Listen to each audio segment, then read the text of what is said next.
We are in the beginning of a brand new series called The Jesus I Know, and I've been very excited about this series, and I'm going to tell you why, because it's a very personal series for me. It's a little bit different take or spin on typically how we approach things, and so here's the whole idea, the whole concept. The idea would be, it would be pretty expensive and take a lot of time if I took each and every one of you individually to coffee and talked about Jesus with you. It would take a long time, really expensive. So the whole idea is going, listen, imagine you and I are sitting down over coffee and you ask, Chris, tell me about Jesus. And my eyes are like, well, I'll tell you about the Jesus that I know. Me, personally, things that he's done in my life, in Brienne's life.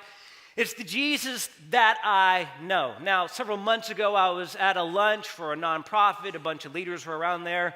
And lunch was over, and I was visiting with one of the guys, and he pulled me aside. He asked me this question. He goes, so, Chris, what do you like to preach on? Like, what's your thing you preach about? And I thought it was a very bizarre question, and I was like, I really like to preach about Jesus. I'm a big fan. I don't know, what do you want me to...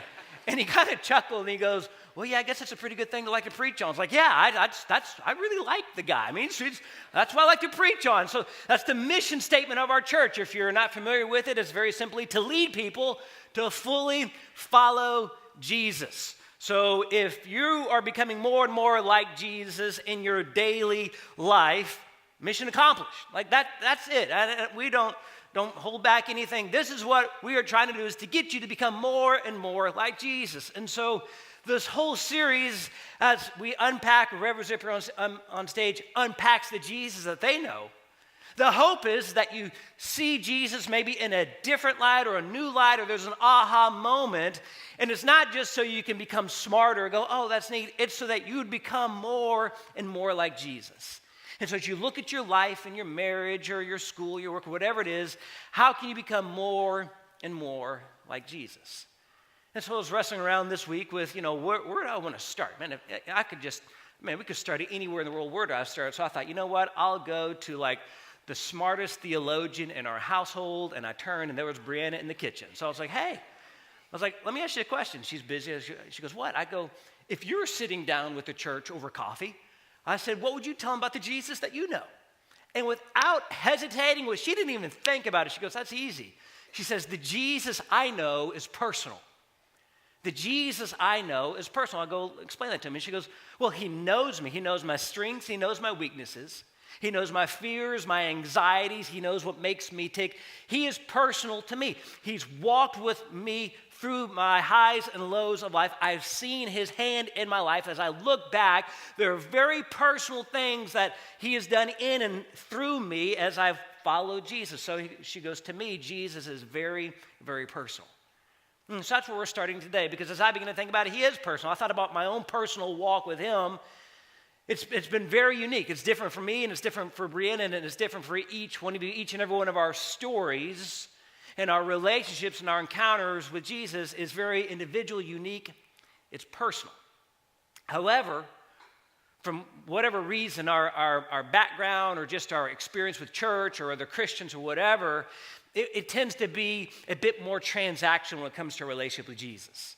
Like, Jesus, you kind of do your thing, I'll do my thing, and we'll meet, on Sunday or Christmas or at Easter. And I've told you this before, but I'll remind you that my wife, Brianna, she loves Craigslist. And by a show of hands, how many of you are like, you're Craigslist junkies, Let Go app junkies, by a show of hands? Okay. Rest of them probably, not here. Okay, very good. So that's not that type of church. She is, all right? Now, I told you that before. Now, what I haven't told many people about this, because I'm a little embarrassed about it, I'm not going to lie, but when it comes to negotiating on Craigslist, she is ruthless. Y'all, I know she looks sweet and kind and innocent. She's not.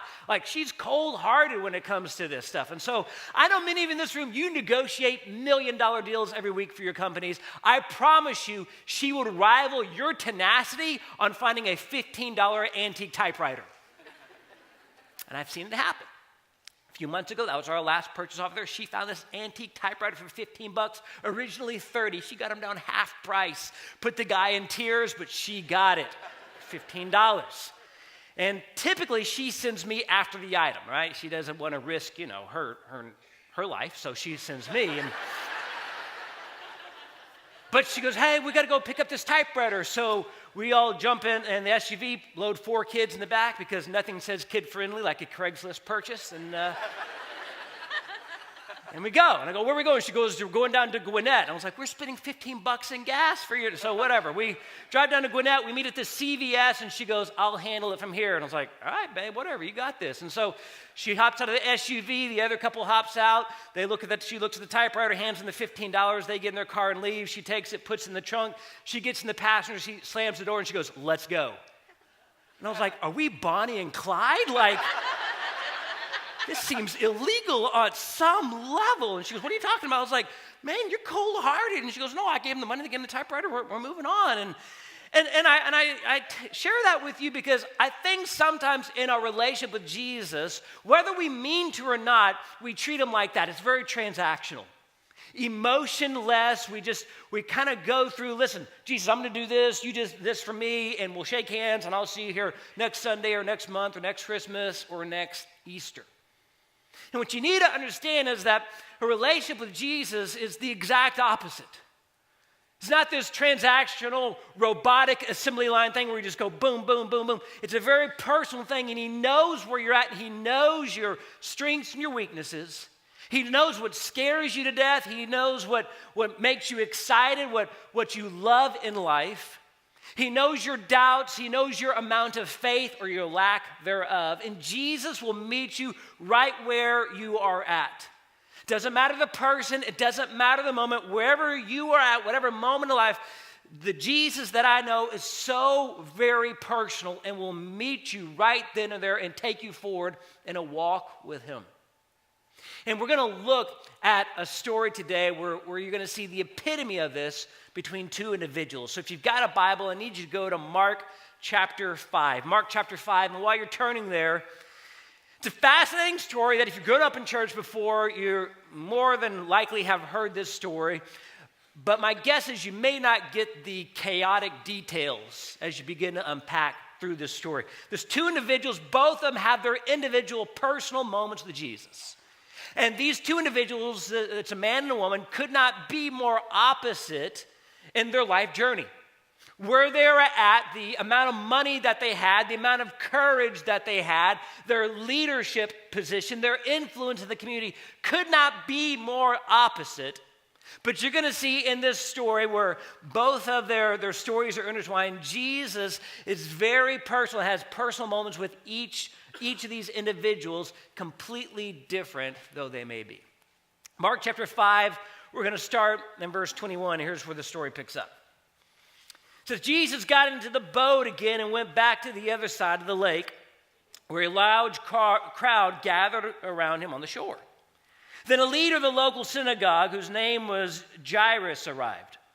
When he saw Jesus, he fell at his feet, pleading fervently with him.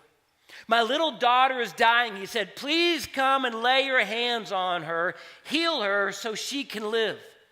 And Jesus went with him, and all the people followed, crowding around him. And that word crowding, let me just describe the scene. Crowding, it doesn't give the great mental picture. The better word for it would be to compress. To compress.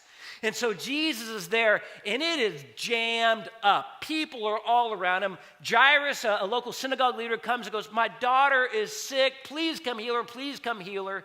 And Jesus is there in this moment, crowded. Now, I'm going to have a little self-confession time, and my guess is a lot of you are like me. Like in large, compressed crowds. So think Disney World at spring break. Okay? Think national championship game downtown. Think New Year's Eve in Times Square. Okay? Just like the massive humanity all around. Personally, I can barely think straight, let alone keep my composure. Is there anybody in here with me that would admit to go, Chris? Yes. Okay. And then when you get in the car, it's just like you breathe like this. You go, oh my goodness, okay, you made it. This is that crowd that's around Jesus. That's tight, they're compressing him, they're trying to see him. Jairus comes and Jesus goes, yes, I'll go with you. And then all of a sudden something interesting happens. Verse 25. A woman in the crowd had suffered for 12 years with constant bleeding. She had suffered a great deal from many doctors, and over the years she had spent everything she had to pay them. But she had gotten no better. In fact, she had gotten worse. She had heard about Jesus, so she came up behind him through the crowd and touched his robe. For she thought to herself, if I can just touch his robe, I will be healed. Immediately, the bleeding stopped, and she could feel in her body that she had been healed of her terrible condition. And so now you get these two individuals in the story. Jairus, a man that we know by name, prominent, influential leader in the community, and then this anonymous woman who's too scared to even go up to Jesus, but goes, hey, if I can just maybe touch his robe, I think I will be healed. And so she goes up anonymously, hoping nobody sees her, touches the fringe of his robe, and all of a sudden she's healed. Look what happens with Jesus, verse 30. Jesus realized at once that healing power had gone out from him, so he turned around in the crowd and asked, who touched my robe? And his disciples said to him, look at this crowd pressing around you. How can you ask who touched me? If you're the disciples, if you're Peter going, seriously? Who didn't touch your robe, Jesus? I mean, look at this. There's people everywhere that's jammed up. Jesus goes, no, something's different. Somebody touched my robe. Healing power. Who was it? The disciples go, seriously, Jesus, we're going to Jairus' house. We can't really stop. There's a lot of people. Let's just keep moving. Jesus goes, no, something happens. The power left me, and look what happens. Verse 32, but he kept on looking around to see who had done it. The frightened woman, trembling at the realization of what had happened to her, came and fell to her knees in front of him and told him what she had done, scared to death, not knowing what will happen. And then listen to the words of Jesus, verse 34. And he said to her, and you can almost get this empathetic tone in his voice, daughter, your faith has made you well. Go in peace. Your suffering is over. And there in that moment, in that jammed up, compressed crowd, Jesus stops and goes, wait a minute. Finds his lady and goes, daughter, it's all over. Your suffering is gone. Go in peace. Your faith has made you well. And you can just imagine this scene. She's there on her knees. I'm sure she's crying her eyes out, not knowing what's going to happen. And she hears that word, daughter, your suffering is over. But meanwhile, the crowd is still there. The chaos and the commotion hasn't subsided. They're on their way to Jairus' house, and all of a sudden there's this stop in the parade, and Jesus is talking to this lady. And while he's still talking to this lady, look what happens. Verse 35. While he was still speaking to her, messengers arrived from the home of Jairus, the leader of the synagogue. And they told him, your daughter is dead. There's no use troubling the teacher now. Now, if you're a dad, especially a dad of a little girl, put yourself in the shoes of Jairus. His daughter was 12 years old, and you've tried everything, nothing's happened. You find Jesus. Jesus goes, yes, I will go heal your daughter. You're going, great, come on. They're going all of a sudden, Jesus stops, and you look back, and he's talking to this lady, and you're going, what in the world is going on? Then all of a sudden, your friends come up and go, hey, Jairus, it's not good. Your daughter died. And now all of a sudden, he goes from needing healing from Jesus to needing him to raise somebody from the dead. So you can imagine this commotion there with Jairus. He goes from, hey, she's sick, but Jesus, he can come heal her, to your daughter's dead. You can imagine his knees buckle. And look what happens. Verse 36, but Jesus overheard them and said to Jairus, don't be afraid, just have faith. Then Jesus stopped the crowd and wouldn't let anyone go in with him except Peter, James, and John, the brother of James. When they came to the home of the synagogue leader, Jesus saw how much commotion and weeping and wailing. It's a scene. It's chaotic. There's emotion. There's screaming. And he sees all of this. And he went inside, verse 39, and asked, why all this commotion and weeping? The child isn't dead. She's only asleep. And look at the crowd's reaction. Verse 40, the crowd laughed at him. But he made them all leave, and he took the girl's father and mother and his 3 disciples into the room where the girl was lying. Holding her hand, he said to her, Talitha koum, which means little girl, get up. That's Aramaic. Verse 42, and the girl who was 12 years old immediately stood up and walked around, and they were overwhelmed and totally amazed. And what I love about this scene of this story is you have two individuals, Jairus and an anonymous woman. Jairus, a leader of a synagogue, the woman who did not want to be recognized or even seen. And there in these moments, with the crowd, the chaos, the schedule, the weeping, the crying, Jesus there in that moment was individual to that person, was personal to the anonymous woman and to the leader of the synagogue. And in those moments in your life, when it's pure chaos, when there's pandemonium all around you, there in those moments is where Jesus can have that most personal, intimate moment with you if you will let him in. And here's what I want you to grasp from Jesus and from the life of Jesus. Jesus did not let the chaos of life bypass the moment with the person. He didn't say, hey, listen, lady, I know somebody touched me, but I've got to go to this guy's house. Yeah, I got healed, and I'm sure somebody got blessed. That's great. I got to go. He goes, no. And he stops and goes, daughter, your faith has made you well. And so here's what I want you to grasp as you begin to think about in your own life. And I wrote down this thought. Don't allow the chaos of life to overshadow moments with people. Don't allow the chaos of life. And I get it, man. We live in 2018. Life is chaotic. Schedules and work and trying to catch flights and trying to go to Little League games and trying to get up and ready for go to school. But don't allow the chaos of life to overshadow moments with people. There are people that are all around you that are needing you. Go, man, I wish I could, but I can't. I wish I could be there, but I got to go here. I know I need to see them. I know I need to help them, but I've got a schedule, places to go, people to see. Jesus was in the exact same boat, but he goes, no. He looks at the lady and goes, daughter, your faith has made you well. These individual moments with people, these personal moments with people. This is the Jesus that I know. And as you begin to think about your life, don't allow the chaos of life to overshadow moments with people. Or maybe even a better phrase for you is, don't allow the chaos of life to overshadow moments with Jesus. See, the woman could have easily stayed hidden. The woman could have gone, I'm not so sure. Jairus, he didn't have to go find Jesus, but there was the chaos, there was the pandemonium, and they each had their personal moment with Jesus. Don't allow the chaos of life, that is life, to overshadow these individual moments with people and these individual moments with Jesus. And so who in your life has been touching the fringe of your robe, trying to get a bit of your attention, but you've allowed so many other things in your life to overcome and overshadow, going, I'll deal with them later, I'll talk with them later, I'll grab lunch with them later, Dad will play with you later, Mom will talk with you later. I've got so many other things going on. Don't allow those things to overshadow the moments with people.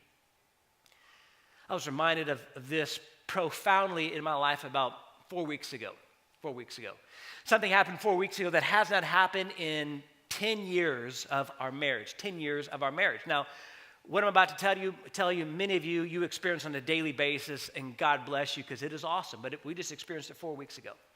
4 weeks ago, our very youngest, Micah, we finally enrolled him into preschool 2 days a week. And those 2 days a week are on Thursday and on Friday. And the cool thing is, Friday happens to be my day off. Now, 4 weeks ago on Friday, we dropped all the kids off of school, including Mike, and it was about 9 o'clock in the morning, and Bria and I are standing around the house. I go, this is what empty nesters feel like every day. Like, I look at you empty nesters, you look so relaxed and happy, and you're on time everywhere. I get it. I'm like, this is unbelievable. And she goes, what do you want to do? I go, let's go see a movie. Now, FYI, the movie theater in Dawsonville does not show movies at 9:30 in the morning, all right? But we had to drive up there to find that out. So she goes, well, now what do you want? I was like, let's go have brunch. And so there was this, from 9 in the morning to 1 o'clock in the afternoon, there were these moments. And people ask, and I'm going to tell you, is it crazy with 4 kids? It's not crazy at all.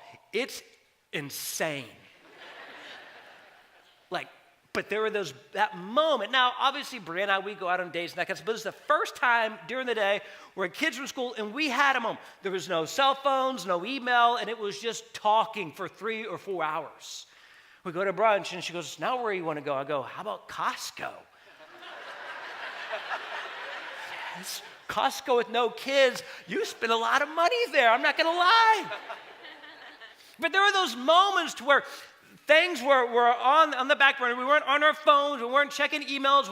It was just one-on-one moment with Brianna and myself. And then we realized, my goodness, life is chaotic. Life is busy. It's nice to stop and exhale and have a one-on-one conversation with somebody. Don't allow the chaos of life to overshadow moments with people. And don't allow the chaos of your life to overshadow moments with Jesus. And those moments with Jesus and the still and in the quietness of your own life are some of the most beautiful and profound and eye-opening moments you will ever have with Jesus. You know, you're here and you're in this crowd, you're watching online, and this is great, and this is fun. You're here for about an hour, and then you leave. But it's in the quietness where nobody is around. It's in the early morning, it's the late at night, it's on the drive to work or to school. You're sitting there on the front porch where Jesus begins to speak. And those personal moments are some of the most eye-opening and precious moments that I have ever had personally in my life with Jesus. And one of the most profound moments I've ever had in my life came when I was 19 years old. And it's when Jesus became real to me. See, I became a Christian at an early age 6, and he was my Savior, but he was not the center of my life until I was 19. The center of my life up until I was 19 was Chris. My world revolved around Chris, but at age 19, there was this moment where I had a break from the chaos of life, and Jesus became so real. I was 19 years old, I was a sophomore in college, and I was laying flat on my back in a body cast from about here to about here. It had a really bad snow skiing accident, shattered a lower vertebrae on my back, lying there flat on my back. And there in those moments that were some pretty low moments in my life is when Jesus began to speak to me and go, do I have your attention now? Chris, do you understand that you're not invincible? Chris, do you understand that life is more involved than just you? And there in those moments, a 19-year-old, down and out, shattered vertebrae, body cast, embarrassed and down and out, Jesus goes, these are the moments. And that's that moment he became real to me in those very personal moments. Don't get so busy. Don't let life and schedule and everything else take over that you miss those moments with people and that you miss those moments with Jesus. Now, as you look at these two individuals, they could not be more opposite. One was more than likely wealthy, the other had spent all their money on doctors. One had a name, Jairus, the other did not. One was an influential leader, one was not. But these two individuals had a couple of things in common about how they approached Jesus. They came with humility and they came with faith. They came with humility and they came with faith. And I want you to look at the humility of the lady. Back in verse 33. It says, then the frightened woman, trembling at the realization of what had happened to her, came and fell to her knees in front of him and told him what she had done. Now, don't miss this. She's not meeting one-on-one with Jesus. She's there in the middle of the crowd. Now the entire crowd knows her medical history. Like all that embarrassing stuff that she had probably kept hidden for 12 years, now everybody knows it. And not only that, now she's interrupted Jesus going to Jairus' house. Now all of a sudden his daughter's died. Now all of this stuff, the whole town could have talked. They could have said it, but she did not care. The only thing she cared is what Jesus could do for her there in that moment. And with humility, she fell before and goes, you know what? You say what you're going to say, you think what you're going to think, but Jesus, I'm coming before you with humility, and here's what I need, and here's what I'm struggling with. In that moment, she heard that word, daughter, your faith has made you well. What I want you to grasp from the life of this lady is care more about what Jesus can do than what others will think. Care more about what Jesus can do for you personally than what others are going to think, what they're going to say. Whether they agree with you or not, whether they like it or not, whether they say nice things or not. Care more about what Jesus can do for you personally. And go before him with humility. Do those things, understanding that Jesus can heal and can bring peace. And you can hear those words, son or daughter, your faith has made you well. Go in peace.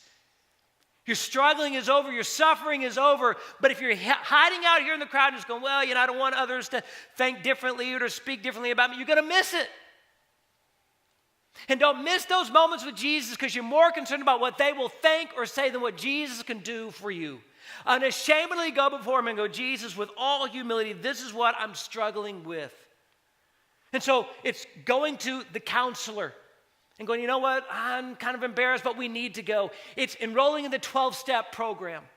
It's getting an accountability partner and going, this is what I'm struggling with. It's a bit embarrassing, but I care more about what Jesus can do with my humility and my repentance than what others may think or what others may say. But all too often we get wound up and bound up so tight and we're afraid to move because of what they may think or what they may post on Facebook. And here in this moment, this lady with pure humility says, Jesus, I'm falling on my face, and here's the words, daughter, your faith has made you well. And if you can get your mind wrapped around this, to care more about what Jesus can do than what others will think, it is a very freeing feeling. It's a very freeing feeling. Going, listen, I'm playing for an audience of one. You think or say or you whatever you want to do, but this is who I'm going for in these personal moments with Jesus. Now, if you have children, then you've seen this. And I want you to think about your kids, whether they're grown and gone or still at the house, but those things that your kids did that were extracurricular, but that was their thing, right? So whether it's dance or art or music or sports, or whatever it is that your child does and that's their thing that they light up and they're good at, think about that thing. And we've got 4 kids and they're all involved in different things. My oldest, Daniel, right now, he loves sports. Whatever season it is, that's his favorite sport. And I've seen this in Daniel, you've probably seen it in your kids, but whatever sport he's playing, baseball, basketball, football, it doesn't really matter. There, in that moment, whether it's practice or game, I see in my son something happens, and all of a sudden I can tell that he's more concerned about what the other players or the other team will think than his natural ability will allow him to do, and all of a sudden he becomes tight. Right? His swing isn't the way it's supposed to do. His shot isn't as fluid as it normally is. He doesn't throw the football the correct way. And I know he knows how, but I can see in his mind he's just so pent up, frustrated because he's not doing things the way he knows he should. And the more he thinks about it, the worse he does. And there's that moment where I have to pull him to the side and go, hey, Daniel, come here. What, Dad, what? Dude, relax. Yeah, but son, it's a game. Yeah, Dad, but what if we lose? Who cares? Well, the coach, well, you know what? You're still going to come home. You're going to go to bed. You know what you're going to do in the morning? You're going to wake up and go to school. Well, Dad, what if the other team says some bad things? Well, son, that's probably going to happen. It's called trash talking. You'll get used to it. Well, Dad, son, listen. It's a game. Look in the stands. There's no college scouts. There's no pro scouts. Just relax. Yeah, but what if, son? What if you strike out? What if you miss the layup? What if you throw it? Who cares? It's a game, son. I love you as my son. Go out there and play and go have fun. And all of a sudden, when it finally clicks, and you've seen this in your child, if you've had the same conversation, there's this aha moment where we're going, listen, I got mom and dad's support, and I'll go out and I'll do whatever. And all of a sudden, you see this looseness about them. And when you understand that, you go, listen, as a child of God, I'm loved and I'm cared for, and so I'm going after Jesus, and you say or think what you want about me, but all of a sudden you begin to play loose. Care more about what Jesus can do in and through your life than what others will think or say. And I want you to look at the very last part of this for Jairus. Verse 42, it says, and the girl who was 12 years old immediately stood up and walked around. And they were overwhelmed and totally amazed. Now, that's a great part. But moments earlier, he was mourning the death of his daughter. And before that, Jesus was going with him to heal his daughter. So this man here in this little section goes from finding Jesus to convincing him to come heal his daughter, so that's good. Going, all of a sudden Jesus gets delayed because he's talking to this woman, frustrated, to all of a sudden his friends go, hey, your daughter is dead, mourning the death of his daughter, confused and chaos, to all of a sudden hugging his daughter's neck. You would be overwhelmed and amazed too. But what I want you to notice about the faith of Jairus is that he had faith even when it went from bad to worse. And what I want you to grasp in your own life is to have faith even when it goes from bad to worse. Now, I want you to notice in his life, it went from bad to worse, but Jesus never left. Like when his friends came and go, hey, your daughter's dead. Jesus didn't go, oh my goodness, listen, I thought we were doing a healing here. I didn't think I had to raise somebody from the dead. It wasn't like, oh my goodness, plan saying it went from bad to worse in his life, but Jesus never left him. And I don't know where you're at in your life, but it may have gone from bad to worse. The timing may have gone from bad to worse. Their reaction may have gone from bad to worse. Your sickness may have gone from bad to worse. Your marriage, your relationships, your finances, it may have gone from bad to worse, but you have faith through it because I promise you, Jesus will never leave you. And I'm going to be real honest with you. Last night I was struggling with this because I know from personal experience and from walking so many people through moments like this, it's way easier to preach this than it is to practice it. I mean, it's hard. And seeing people there who are losing loved ones and having to bury their children and going, have faith. When it goes from bad to worse, people losing homes, people losing marriages, going, have faith, and it goes from bad to worse. But I'm here to tell you, personally speaking, and from observing so many different people, you have faith. Why? Because that's the only thing that will get you from bad to worse to the other side. And so in those moments where you're angry or frustrated or you've cried all the tears and you're crying, but there's no more tears to come out, there in those moments, understand that the Jesus that I know is so personal. And yes, it may go from bad to worse, but I promise you that he's never, ever left you. Earlier this week, Brianna and I were walking another couple through some things they're going through. Married couple, they're going through some things at work. Just struggling with it, and they'd called Brianna. We were just talking to them and trying to help them through that. And it went from a bad situation to a worse situation at work. And you know this, that if you're married, when one spouse has an awful time, or it really affects both. Walking them through that, and they said, man, here was the bad situation, went to worse, and listened to them. And per previous conversations we'd had with them, I said, but didn't you expect this? I said, you kind of expected it to go this way. And they said, yeah, we did. They said, but it still hurts. Still is painful. Now, you may have expected it to go from bad to worse. You may have been prepared for it as much as you can, but it still stings. And it still hurts, and it still aches. I can tell you it is so encouraging to watch this couple, friend of ours, walk through this with their faith in Jesus and with their faith in each other. And going, you know what? This isn't the way we hoped it would go, but it is the way it's going. And we're trusting Jesus has a plan in it for us. We're taking one step at a time, one day at a time, trusting that he's in charge. And that's what it looks like to have faith when it goes from bad to worse. To go from a sickly daughter to now a daughter that you're going to have to plan her funeral to Jesus going, I haven't left you and I haven't forsaken you. Have faith. And so I prayed for you last night in my office down in my basement. For those of you that are walking through some things, man, I prayed for you. I don't know what you're walking through. I don't know. The situation has gone from bad to worse. But if we were sitting down over coffee, I'd simply just say the Jesus that I know is personal and he knows the situation you're walking through. Keep your faith in Jesus. He is what will get you from bad to worse to the other side. And I'll finish with this, and it's a Psalm of David, and really shows the personal side of how God knows you and how God knows me. Psalm 139, verse 16. He says, you saw me before I was born. Every day of my life was recorded in your book. Every moment was laid out before a single day had passed. How precious are your thoughts about me, O God. They cannot be numbered. I can't even count them. They outnumber the grains of sand. And when I wake up, you are still with me. The Jesus that I know, the Jesus that Brianna knows, is personal. He knows you. He knows what you're going through. He will meet you right where you are at if you will let him. Let me pray for us. Father, I thank you for who you are. I thank you for the personal side of you. I thank you for knowing each and every one of us even before we were born. Jesus, I thank you for caring more about the people, those moments with people, than the chaos of life that surrounded you and followed you everywhere you went. Jesus, even when you were on the cross, you had that moment with the thief next to you and said, today you will be with me in paradise.